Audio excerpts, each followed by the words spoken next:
खोर्धा जिलार टांगी तहसिल जंकिया थाना अंतर्गत विभिन्न राजस्व मौजारे थिबा गोचर जमी एवं संरक्षित जंगल जमी एवं काजू कॉर्पोरेशन जमी हेउछि मांकड़ा पत्थर एवं मोरम लुट। टांगी तहसिल कमागुरु टांकेल अच्युतपुर छणगिरी ओलिसिंग ग्राम पंचायत अनेक अंचल जंगल एवं खनिज संपद भरा हेले एबे दुर्नीतिखोर पिसिखिया पुलिस अधिकारी खनि अधिकारी राजस्व विभाग अधिकारी एवं वन विभाग कर्मचारी मधु चंद्रिकार चली खनि लुट हेउछि मांकड़ा पत्थर एवं मोरम।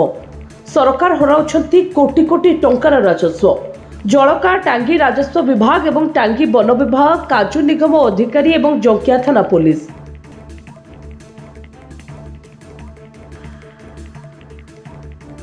माफिया कब्जारे मांकड़ा पत्थर एवं मोरम खनि दिन राति खोलम खुला भाव में लुट हेउछि मांकड़ा पत्थर एवं मोरम। सरकारी संरक्षित जंगलरू राजस्व लुट पछरे टांगी तहसिलदार टांगी वन विभाग रेंजर जंकिया पुलिस अधिकारी संपृक्त थिबा अभियोग हेउछि। तेबे मासिकिया बटी नै राजस्व लुट करिबा पई परोक्षरे होइछि योजना।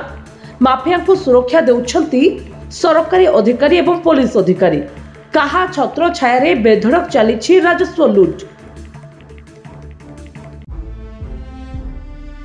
मांकड़ा पत्थर मोरम खणिरू दैनिक शह शह ट्रक हाइवा ट्रक रे राति अधरे चोरा चालाण होउछि।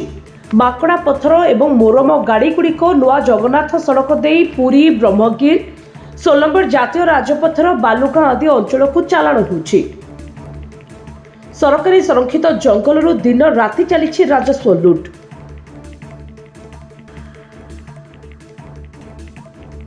प्रशासनिक अधिकारी कुंभकर्ण निद्रारे एठारे रक्षक साजिछंती भक्षक। माफिया मानक सहित सरकारी बाबू माने चलाइछंती भितरी बुझामणा। आ माफिया टंकारे पोषा होछंती सरकार को बड़ बड़ बाबू। लघु खनिज पदार्थ चोरा चालाण एवं बढ़िबारे चलिछि।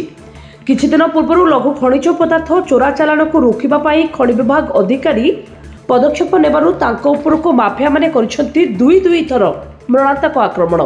खनि माफिया एवं बेआईन लघु खनिज पदार्थ चोरा चालाण रोकिबा पाई सरकार कठोर पदक्षेप नेले परिवेश रक्षा पाई परिबो बोली परिवेशविद माने चिंता प्रकट करिसंती। ब्यूरो रिपोर्ट जेहोवा न्यूज।